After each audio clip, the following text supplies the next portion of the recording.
Hello student, your welcome on maths and शर्म site. तो देखिए,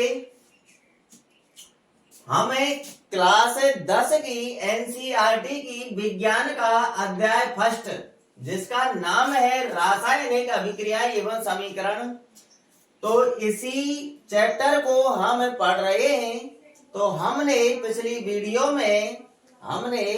वीडियो के अंदर रासायनिक समीकरण के दौरान होने वाले प्रेक्षण या परिवर्तन को हमने कवर कर लिया था, वहां तक पढ़ लिया था। अब हम इस अध्याय को और आगे बढ़ा रहे हैं। तो देखिए, अगला टॉपिक है आपका शब्द समीकरण। तो देखिए, शब्द समीकरण में किसी रासायनिक अभिक्रिया को लिखना बहुत ही सरलतम विधि है। तो देखिए, हमें एक रासायनिक समीकरण के बारे में बात करते हैं। आपने क्रियाकलाप 1.3 पढ़ा है पिछली वीडियो में। अगर किसी ने नहीं पढ़ा हो तो पढ़ लेना, और जो स्टूडेंट इस वीडियो को पहली बार देख रहा है वो ये चैनल को सब्सक्राइब कर ले, ताकि मेरी हर वीडियो का नोटिफिकेशन आप सभी तक पहुंच जाए। बेल आइकन का बटन दबा लेना। मैं इस चैनल पर कक्षा 10 की, कक्षा 8 की, कक्षा 9 की गणित और विज्ञान को वार्षिक परीक्षा 2025 तक बिल्कुल फ्री में ही पढ़ाऊंगा, ठीक है ना। अब देखिए, हम एक रासायनिक समीकरण की बात करते हैं। जैसे हमने पढ़ा था क्रियाकलाप 1.3 के अंदर कि एक फ्लास्क में दानेदार जिंक लिया था। उस जिंक में हमने तनु सल्फ्यूरिक अम्ल डाला था। क्या डाला था? तनु सल्फ्यूरिक अम्ल डाला था। तो हमने उस दानेदार जिंक के पास देखा कि कुछ यानी बुलबुले उठ रहे थे किसी गैस के। तो वो किसी गैस के, यानी कौन सी गैस के थे बुलबुले? वो हाइड्रोजन गैस के बुलबुले थे। तो इस अभिक्रिया को हम वाक्यों में लिखना चाहें तो किस प्रकार से लिखेंगे कि जब जिंक की अभिक्रिया, किसकी? जिंक की अभिक्रिया तनु सल्फ्यूरिक अम्ल के साथ कराई जाए, यानी जिंक की अभिक्रिया तनु सल्फ्यूरिक अम्ल के साथ कराई जाए।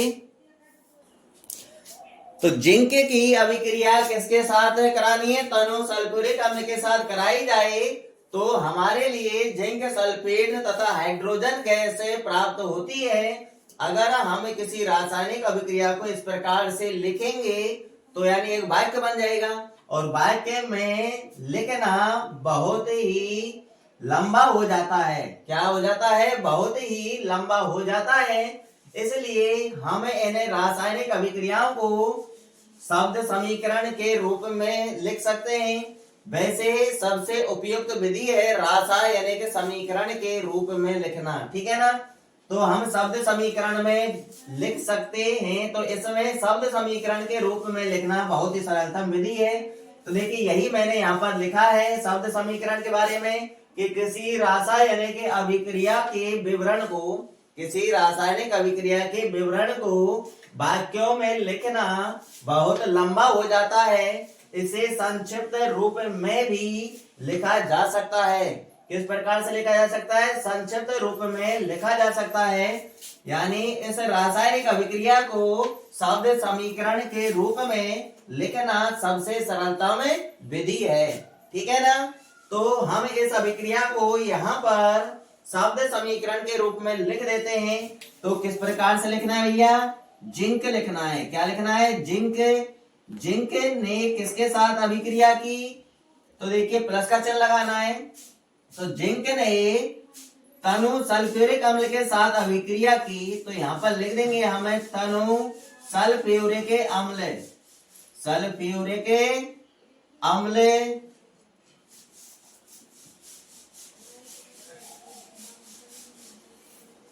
तो देखिए, जिंक तनु सल्फ्यूरिक अम्ल के साथ अभिक्रिया करके क्या बनाता है? जिंक सल्फेट बनाता है, और प्लस में हाइड्रोजन गैस का निर्माण होता है। तो यहाँ पर लिख देंगे हमें जिंक सल्फेट। क्या लिख देंगे? जिंक सल्फेट, और प्लस में हाइड्रोजन गैस बाहर निकलती है तो उसको भी लिख देंगे हाइड्रोजन गैस। तो ये हो गया भैया उस रासायनिक अभिक्रिया का शब्द समीकरण। आ गया होगा समझ में। जिंक प्लस तनु सल्फ्यूरिक अम्ल परस्पर क्रिया करके क्या बनता है, जिंक सल्फेट का निर्माण होता है और हाइड्रोजन गैस बाहर निकलती है। तो हमने ये रासायनिक अभिक्रिया किसमें लिख दी, शब्दों में। किसमें लिख दी, शब्दों में लिख दी। तो इसी को ही हम शब्द समीकरण कहते हैं। अब तो आ गया होगा समझ में आपकी में शब्द समीकरण यानी किसी रासायनिक अभिक्रिया को शब्दों में लिखना। किसमें लिखना, शब्दों में लिखना शब्द समीकरण कहलाता है। ठीक है ना। तो अब यहां पर मैं आपको शब्द समीकरण की परिभाषा लिखा रहा हूं।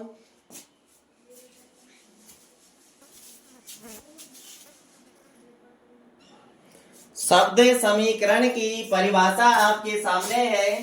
तो देखिए शब्द समीकरण की परिभाषा में हमको इतना ही लिखना है, किसी रासायनिक अभिक्रिया को शब्दों में लिखना शब्द समीकरण कहलाता है।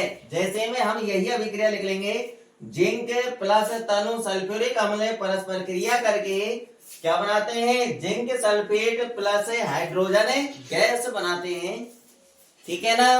आ गया होगा समझ में।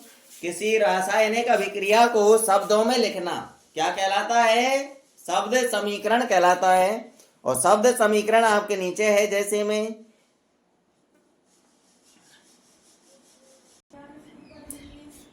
शब्द समीकरण से अगला टॉपिक है आपका रासायनिक समीकरण लिखने की विधि।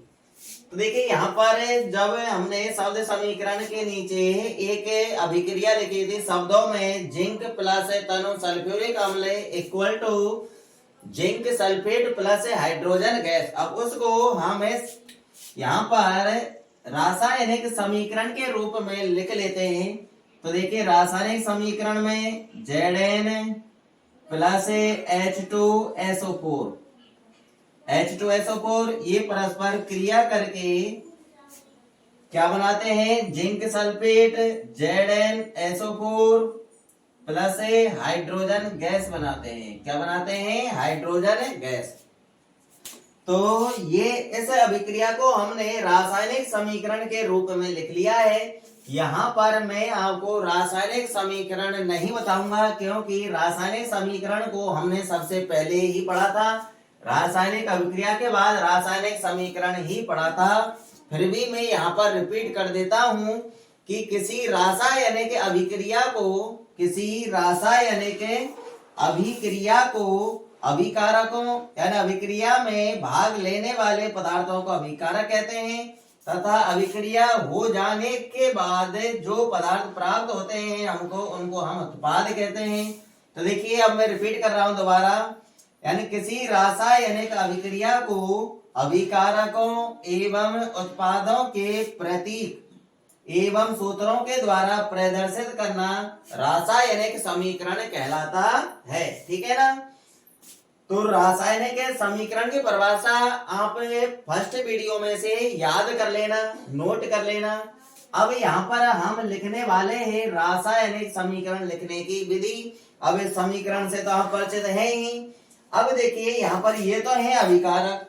तो सबसे पहला पॉइंट तो हमको यही लिखना है कि अभिक्रिया में भाग लेने वाले पदार्थों को बाईं ओर तीर के चिन्ह पर खड़े हो जाइए। इधर हमारा बायां हाथ है और इधर कौन सा हाथ है, दायां हाथ है। तो यानी अभिक्रिया में भाग लेने वाले पदार्थों को बाईं ओर लेकर उनके बीच प्लस का चिन्ह लगाया जाता है। तो फर्स्ट पॉइंट तो अपन का यही लिखना है। सेकेंड पॉइंट यानी उत्पादों को किधर लिखेंगे, दाईं तरफ लिखेंगे। उत्पादों को दाईं तरफ लिखकर उनके बीच प्लस का चिन्ह लगाया जाता है। ये आपका सेकंड पॉइंट हो गया। तीसरा पॉइंट आपको लिखना है कि अभिकारक और उत्पाद के बीच एक तीर का चिन्ह बनाया जाता है और तीर का सिरा उत्पाद की तरफ किया जाता है। यह तीर का सिरा अभिक्रिया होने की दिशा बताता है कि इधर से इधर हो रही है। ठीक है ना। इससे अगला पॉइंट यानी गैसीय अवस्था के लिए हमें इस तीर के चिन्ह का प्रयोग करेंगे। अगर अभिक्रिया में कोई अवक्षेप प्राप्त हो रहा है तो तीर का चिन्ह को हम उल्टा कर देंगे, यानी अवक्षेप जो होता है वो तली में बैठ जाता है और जो गैस होती है वो वायुमंडल में ऊपर उड़ जाती है। ठीक है ना, आगे होगा समझ में। तो ये H2 गैस के आगे ऐसा चिन्ह लगाएंगे और अवक्षेप के पास से ये चिन्ह लगाएंगे क्योंकि वो तली में बैठेगा। और अगला पॉइंट हम लिखेंगे कि विशेष परिस्थिति में क्या होता है कि जो ताप दाब जो उत्प्रेरक होते हैं उनको हम तीर के निशान के ऊपर व नीचे लिख सकते हैं। ठीक है ना।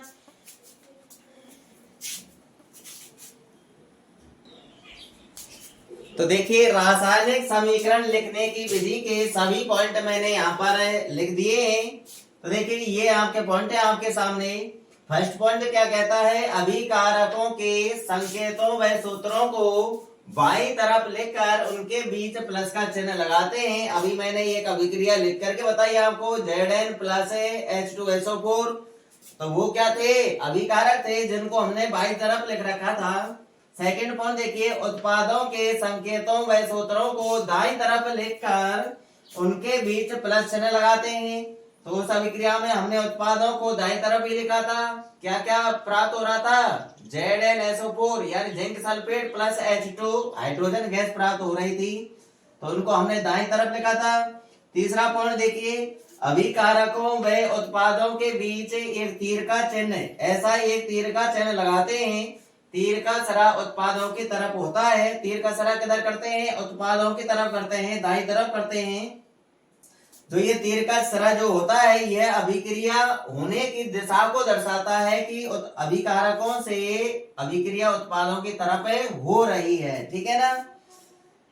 तो हमने भी अभिकारकों और उत्पादों के बीच क्या लगाया था, एक तीर का चिन्ह लगाया था और तीर का सरा हमने उत्पादों की तरफ ही किया था। अगला पॉइंट देखिए, गैसीय अवस्था को इस चिन्ह के द्वारा प्रदर्शित करेंगे। अगर किसी रासायनिक अभिक्रिया में हमको गैस प्राप्त हो रही है तो उस गैस के लिए हम ये चिन्ह लगा देंगे, तीर का सरा हम ऊपर की तरफ कर देंगे, यानी जो गैस है वो वायुमंडल की तरफ ही जाएगी।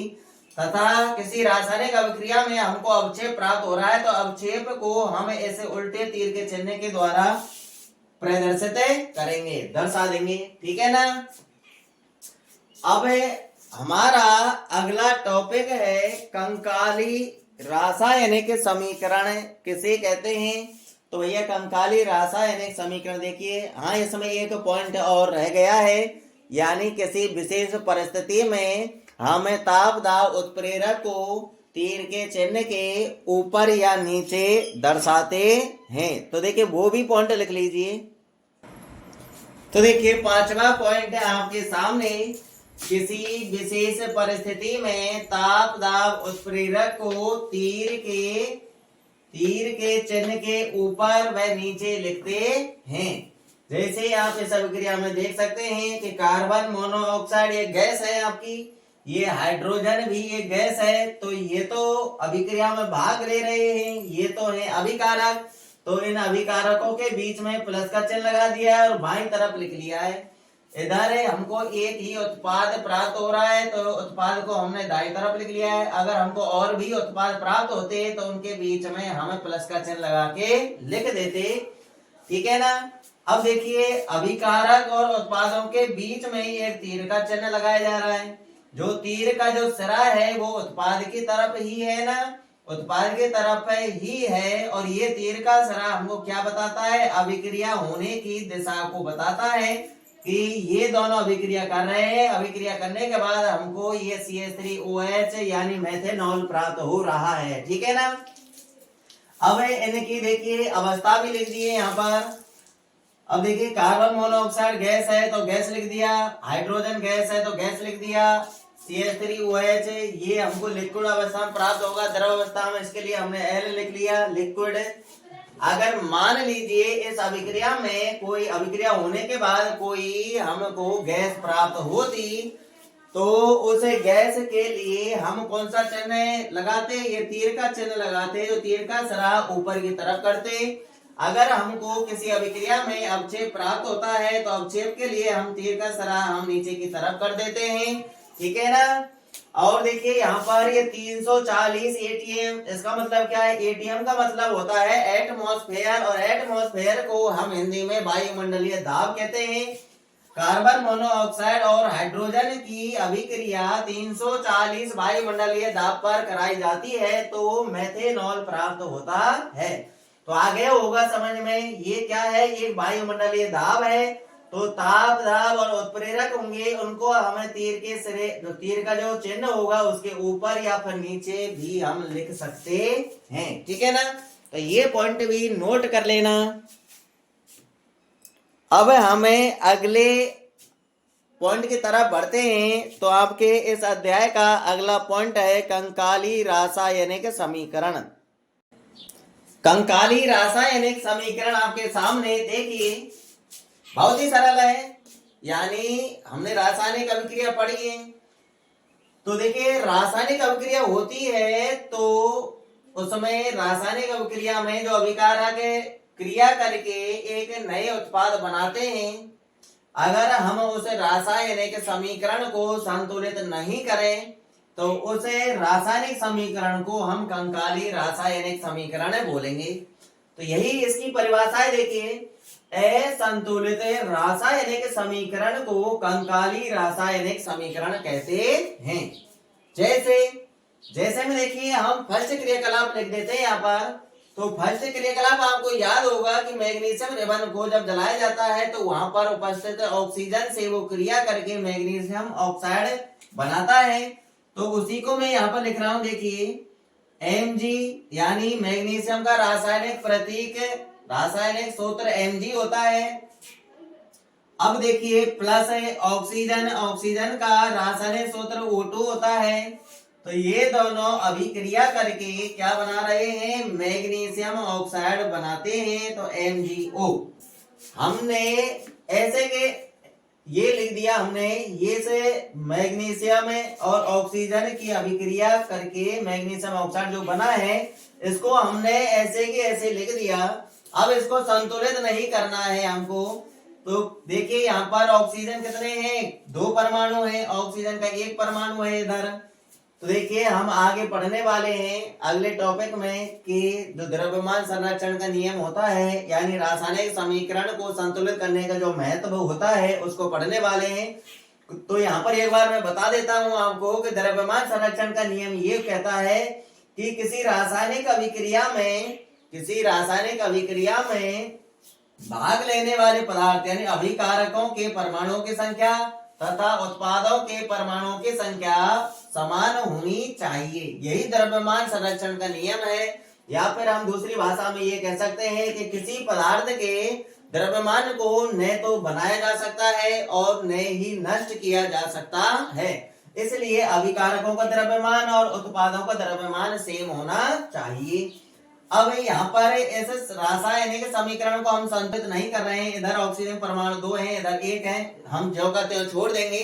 तो इस रासायनिक समीकरण को ही हम कंकाली रासायनिक समीकरण बोलेंगे।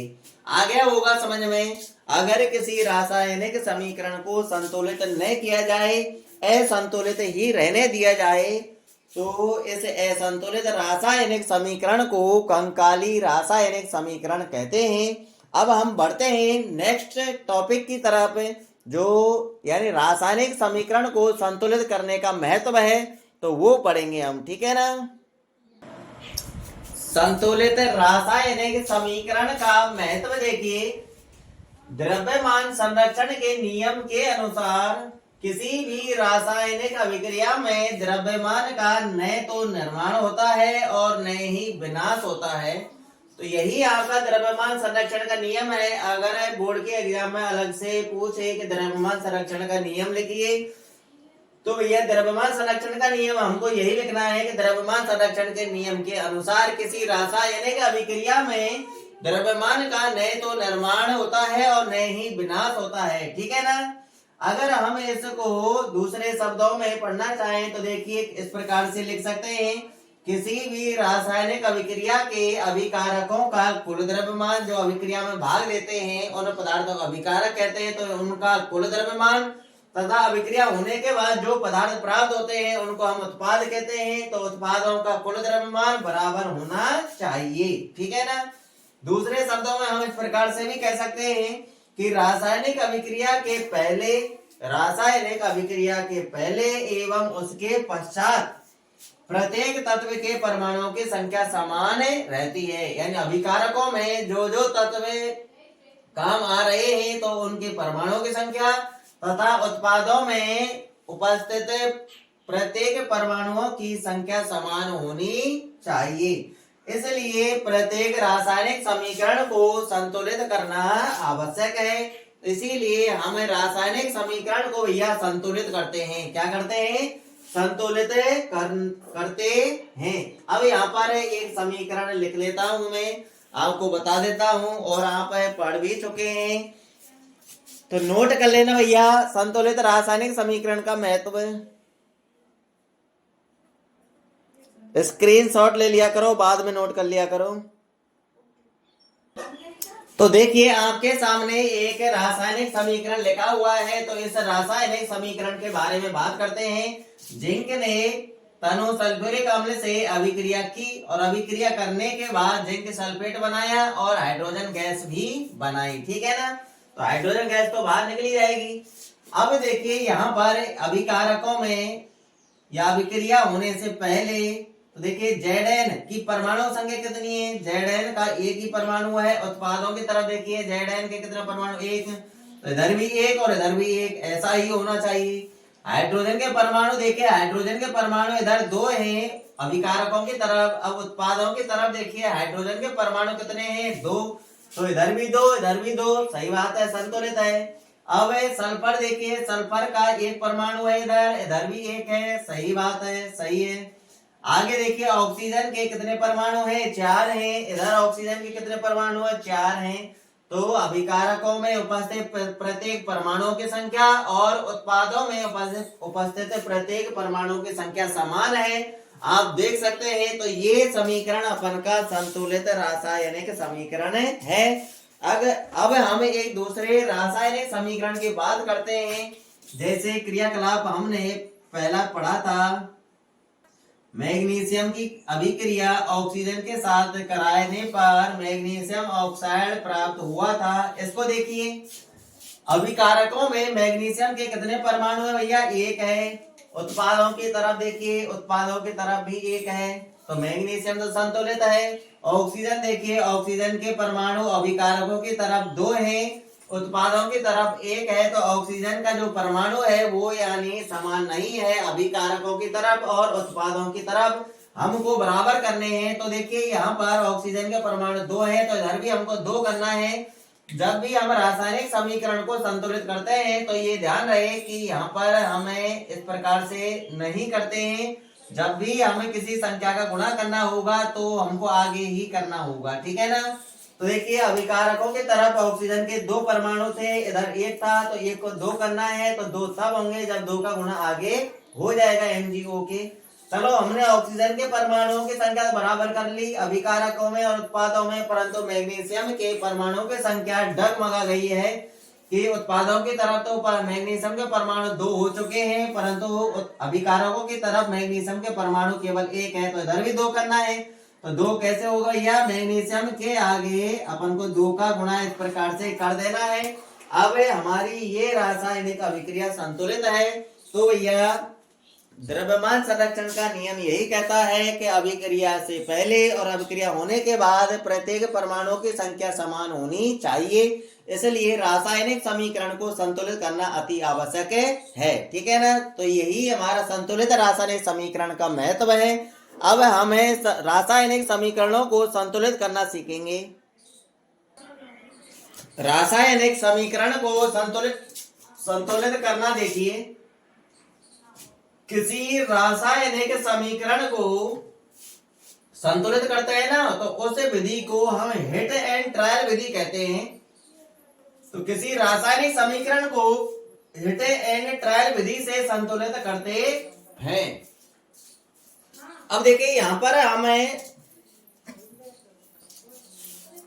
किताब के अंदर कई चरणों में बताया गया है, परंतु हम उन्हें चरणों को नहीं लिख करके हम यहाँ पर वैसे मुँह जबानी बता दूंगा मैं आपको संतुलित कैसे करते हैं।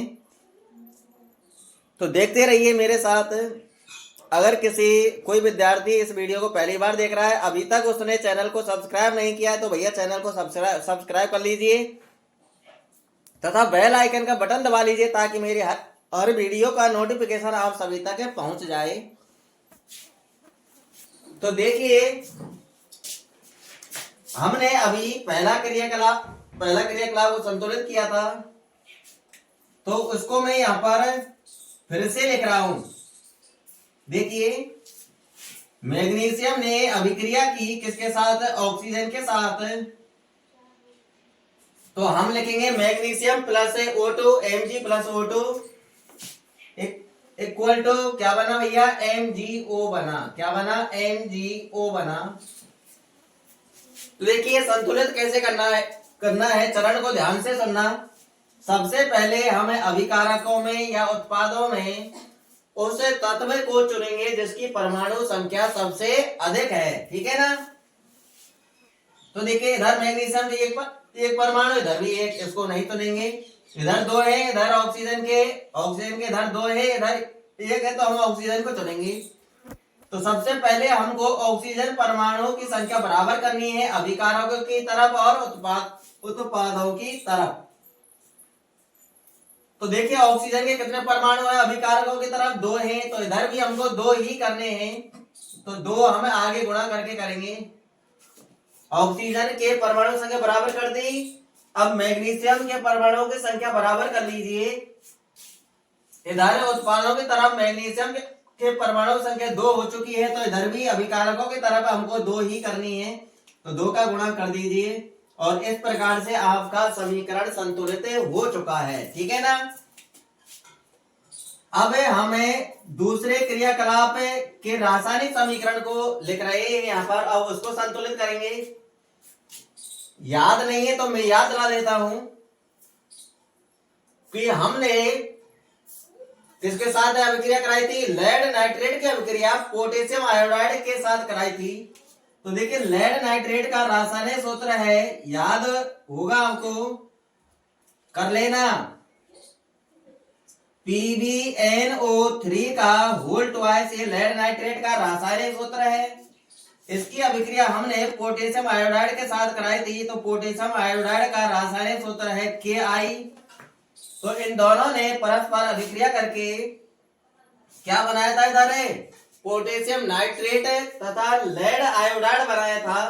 जो लेड आयोडाइड था वो एक अवक्षेप था पीले रंग का। हमने प्रत्यक्ष में देखा भी एक चित्र के माध्यम से। तो देखिए इधर बना देते हैं potassium nitrate KNO3। Potassium nitrate का रासायनिक सूत्र होता है KNO3। साथ में हमको लेड आयोडाइड प्राप्त हुआ था PbI2। लेड आयोडाइड का रासायनिक सूत्र है PbI2। अब देखिए इनकी भौतिक अवस्था प्रदर्शित करना कोई जरूरी नहीं है। प्रत्येक रासायनिक समीकरण में अगर आपसे कहा जाए कि भौतिक अवस्था प्रदर्शित कीजिए, तभी हमको भौतिक अवस्था प्रदर्शित करनी है, अन्यथा नहीं करनी हमको। अब देखिए यहाँ पर संतुलित करते हैं। तो उस तत्व को चुनिए, यानी उस परमाणु को चुनिए जिसकी संख्या ज्यादा है अभिकारकों की तरफ और उत्पादों की तरफ। इधर देखिए पूरे नाइट्रेट को ही ले लीजिए। NO3 को हम नाइट्रेट कहते हैं, तो नाइट्रेट को ही ले लीजिए पूरे को। NO3 की परमाणु संख्या इधर 2 है, इधर कितनी है? NO3 की 1 है। NO3 की संख्या 1 है। अभिकारकों की तरफ आयोडीन की संख्या 1 है और अभिकारकों की तरफ उत्पादों की तरफ 2 है। तो हम दोनों में से किसी एक को चुन सकते हैं। आपकी इच्छा करें कि नाइट्रेट के परमाणु संख्या हमको बराबर करनी है, तो नाइट्रेट के परमाणु की संख्या बराबर कर लो। पहले आपका मन कर रहा है कि हमको आयोडीन के परमाणु की संख्या बराबर करनी है, तो आयोडीन के परमाणु की संख्या बराबर कर लीजिए। तो देखिए मैं यहाँ पर नाइट्रेट के परमाणु की संख्या बराबर कर रहा हूं। इधर नाइट्रेट के परमाणुओं की संख्या कितनी है? 2। इधर एक है तो दो करनी है इधर, तो दो का गुणा हमको आगे कर देना है, ठीक है ना। अब नाइट्रेट के परमाणु की संख्या तो बराबर हो गई। अब देखिए इधर इसी को ही चुन लीजिए, जिसके आगे हमने दो लगाया है उसी को ही पकड़िए। वहां पर दूसरा तत्व है पोटेशियम। इधर पोटेशियम के परमाणु उत्पादों की तरफ दो हो चुके हैं और अभिकारकों की तरफ पोटेशियम के परमाणु की संख्या कितनी है, एक है, तो इसको दो कीजिए, दो का गुणा हम आगे कर देंगे, तो पोटेशियम के परमाणु की संख्या बराबर हो गई, नाइट्रेट के परमाणु की संख्या बराबर हो गई। अब आयोडीन को भी चेक कर लीजिए, आयोडीन के परमाणु की संख्या अभिकारकों की तरफ दो है और उत्पादों की तरफ भी दो है, तो संतुलित है। अब लेड यानी सीसा पीवी को चुन लीजिए, पीवी के परमाणु की संख्या अभिकारकों की तरफ एक है और इधर भी क्या है, एक है, तो संतुलित है। तो हम कह सकते हैं कि ये रासायनिक समीकरण अब संतुलित है, ठीक है ना। हम क्रियाकलाप 3 की बात करें 1.3 की, तो वहां पर वो अपन की अभिक्रिया पहले से संतुलित थी, Zn plus H2SO4 equal to ZnSO4 plus H2, तो उसको हम यहाँ नहीं लिखेंगे। एक नया रासायनिक समीकरण बता रहा हूं आपको जो आपकी बुक का है, यानी आयरन की क्रिया, आयरन की अभिक्रिया, आयरन का रासायनिक प्रतीक Fe होता है, आयरन को हमें लोहा कहते हैं। क्या कहते हैं, लोहा। यानी आयरन की अभिक्रिया जल के साथ कराई जाए H2O, इसे बुक के अंदर जो H2 है ना, H2O के आगे G लिखा हुआ है। क्या लिखा हुआ है, G का मतलब है गैस। तो यानी ये जल है, की हमारी 3 अवस्थाएं होती है, ठोस द्रव गैस। तो यहाँ पर आयरन है, इसे जल की भाप के साथ अभिक्रिया कर रहा है, गैस के साथ अभिक्रिया कर रहा है। तो देखिए आयरन है जल के साथ अभिक्रिया करता है, तो यहां पर हमको आयरन Fe3O4, इसका नाम है भैया आयरन सेकंड थर्ड ऑक्साइड। इसको आप नहीं समझेंगे, इसको मैं इसके ऊपर मैं अलग से एक वीडियो बनाऊंगा, उस वीडियो को आप देख लेना, आपको पता चल जाएगा कि Fe3O4 का निर्माण कैसे होता है, ठीक है ना। तो इसका नाम है आयरन, चलो लिख देता हूं यहां पर, आयरन कोष्टक में लिखना है सेकंड कॉमा थर्ड ऑक्साइड। क्या है, ऑक्साइड है इसका नाम। इसका दूसरा नाम भी है आयरन मैग्नेट ऑक्साइड। क्या है, आयरन मैग्नेट ऑक्साइड, वो भी लिख देता हूं मैं यहां पर, आयरन मैग्नेट ऑक्साइड। क्या है, आयरन मैग्नेट ऑक्साइड, ठीक है ना। तो देखिए इस अभिक्रिया को देखिए, आयरन ने जल की भाप के साथ अभिक्रिया की, अभिक्रिया करके आयरन सेकंड थर्ड ऑक्साइड का निर्माण किया। अब इस रासायनिक समीकरण को हम यहाँ पर संतुलित करेंगे। हम इसके बारे में डिटेल से बाद में पढ़ेंगे, मैं एक वीडियो बनाऊंगा। यहाँ पर केवल हमको संतुलित करना ही सीखना है। क्या सीखना है, संतुलित करना। अब मैंने यहाँ पर नाम नहीं लिखे हैं, ठीक है ना। जैसे इसका नाम है लेड नाइट्रेट, इसका नाम है पोटेशियम आयोडाइड, इसका नाम है पोटेशियम नाइट्रेट, इसका नाम है लेड आयोडाइड, तो नाम नहीं लिखे हैं क्योंकि यहाँ पर केवल हम संतुलित करना ही सीख रहे हैं, इसलिए नहीं लिखे मैंने, ठीक है ना। अब देखिए यहाँ पर हमको इस अभिक्रिया के अंदर Fe plus H2O equal to Fe3O4, यहां से उस तत्व को चुनना है जिसकी परमाणुओं की संख्या अभिकारकों में हो चाहे उत्पादों में हो, ज्यादा होनी चाहिए। तो देखिए यहाँ पर देखने पर हमको पता चल रहा है कि Fe के अभिकारकों की तरफ केवल एक परमाणु है और इधर उत्पादक तरफ 3 है। अभिकारकों की तरफ हाइड्रोजन के 2 परमाणु हैं, इधर नहीं है, तो यहां से भैया हाइड्रोजन गैस बाहर निकल जाएगी, ठीक है ना। इधर भी 2 हैं और ऑक्सीजन के परमाणु देखिए, ऑक्सीजन के परमाणु अभिकारकों की तरफ 1 है, उत्पादों की तरफ 4 है। तो यहाँ पर हमको पता चल चुका है कि किस तत्व की परमाणुओं की संख्या सबसे अधिक है भैया, ऑक्सीजन की। ऑक्सीजन की परमाणु की संख्या उत्पादों की तरफ 4 है, ज्यादा है सबसे, तो इसी को ही हम संतुलित करेंगे पहले। तो देखिए ऑक्सीजन के इधर उत्पादों की तरफ 4 परमाणु है, अभिकारकों की तरफ केवल 1 परमाणु है, तो यहाँ पर हमको 4 कर लेने हैं। 4 कब होंगे, जब हम 4 का गुणा आगे कर देंगे, ठीक है ना। अब देखिए आगे, अब जहां पर आपने 4 का गुणा किया है उसी यौगिक को चुन लीजिए, वहां पर दूसरे तत्व को देखिए, दूसरे परमाणु देखिए कि उसकी संख्या कितनी हो चुकी है। यहाँ पर देखिए आगे 4 लगा हुआ है, यहाँ पर H के नीचे 2 लगा हुआ है, तो इनका गुणा होता है, क्या होता है, गुणा। तो 4 का गुणा हम 2 से करेंगे तो 4 दूना 8 आएगा। तो हाइड्रोजन के परमाणु की संख्या अब अभिकारकों की तरफ 8 हो चुकी है। उत्पादों की तरफ आप देख सकते हैं हाइड्रोजन के परमाणु केवल 2 हैं, तो इनको भी हमको 8 करना है। तो 8 तब होंगे भैया, यहाँ पे 2 लगा हुआ है तो 2 का गुणा यहाँ से होना चाहिए। 2 का गुणा किससे किया जाए कि 8 आ जाए। तो अगर हम यहाँ 4 लिखेंगे तो 4 का गुणा 2 से करेंगे तो 8 हो जाएगा। तो H2 के आगे हमको 4 लगाना होगा, ठीक है ना। अब हाइड्रोजन के परमाणु और ऑक्सीजन के परमाणु की संख्या बराबर हो चुकी है। एक तत्व बचा है हमारा आयरन Fe, तो Fe को भी संतुलित कर लीजिए। Fe के परमाणु की संख्या अभिकारकों की तरफ 1 है, उत्पादों की तरफ 3 है। तो इधर 3 है, इधर 1 है, तो इधर भी हमको अभिकारकों की तरफ 3 ही करने हैं। तो 3 का गुणा कर दीजिए आगे, 3Fe plus 4H2O equal to Fe3O4 plus 4H2O। अब हमारा ये रासायनिक समीकरण संतुलित है। हम इसको बेधड़क होकर कह सकते हैं कि ये हमारा रासायनिक समीकरण संतुलित है, ठीक है ना। आ रहा होगा भैया समझ में, संतुलित करना। अब मैं और रासायनिक अभिक्रियाएं लिख रहा हूं। तो देखिए 3 रासायनिक समीकरण और लिख दिए हैं मैंने आपके सामने। इन्हें समीकरणों को हम संतुलित करेंगे। इनको और संतुलित करने के बाद आपका कंफ्यूजन दूर हो जाएगा कि रासायनिक समीकरणों को कैसे संतुलित करते हैं, ठीक है ना। देखिए इस अभिक्रिया में मैंने नाम लिख दिए हैं FeSO4, इसको हम फेरस सल्फेट कहते हैं। Fe2O3 इसको हम फेरिक ऑक्साइड कहते हैं। SO2 इसको सल्फर डाइऑक्साइड कहते हैं। SO3 इसको हम सल्फर ट्राइऑक्साइड कहते हैं। अगर यहाँ पर 2 लगा है तो 2 के लिए डाई लगाएंगे। अगर ऑक्सीजन 1 होती है तो उसके लिए हम मोनो का प्रयोग करते हैं। जैसे आपने CO पढ़ा है उसको हम कार्बन मोनोऑक्साइड बोलते हैं। यहाँ पर O2 लगा हुआ है तो इसको डाई लगाएंगे, सल्फर डाइऑक्साइड।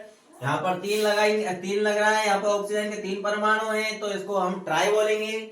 और 4 होते हैं तो टेट्रा, और 5 होते हैं तो पेंटा। इस प्रकार से हम लगाते हैं। अब देखिए हम मेन मुद्दे पर आ जाते हैं कि इस रासायनिक समीकरण को संतुलित करना है। अब हमको उसे परमाणु का चयन करना है जिसकी संख्या सबसे अधिक है अभिकारकों की तरफ और उत्पादों की तरफ। इधर केवल एक ही अभिकारक है FeSO4 फेरस सल्फेट। जब इसमें ऊष्मा दी जाती है तो यह 3 उत्पादों में टूट जाता है, फेरिक ऑक्साइड में, सल्फर डाइऑक्साइड में और सल्फर ट्राइऑक्साइड में टूट जाता है, ठीक है ना। तो चुनिए भैया यहाँ पर किस परमाणु की सबसे अधिक संख्या है। तो यहाँ पर मेरे को ऑक्सीजन की सबसे अधिक लग रही है भैया। देखो ऑक्सीजन के इधर अभिकारकों की तरफ 4 परमाणु है, उत्पादों की तरफ देखिए इधर 3 है, इधर 2 है और इधर 3 है। तो 3 और 2 5 और 2 कितने हो गए, वो 5 और 3 8 हो गए। इधर कितने हैं भैया ऑक्सीजन के परमाणु 4 हैं, 4 को 8 कीजिए। तो यह यहाँ पर जो संख्या लिखी होती है नीचे तरफ है और जो संख्या यहाँ पे लिखते हैं उन दोनों का हम गुणा करते हैं। तो देखिए इधर 8 करना है तो 4 का गुणा किससे किया जाए कि भैया 8 आ जाए। तो आपको पता चल गया होगा 2 से गुणा करना है। किससे गुणा करना है, 2 से। तो 4 दूना 8। ऑक्सीजन के परमाणु की संख्या अभिकारकों की तरफ और उत्पादों की तरफ बराबर हो चुकी है, ठीक है ना।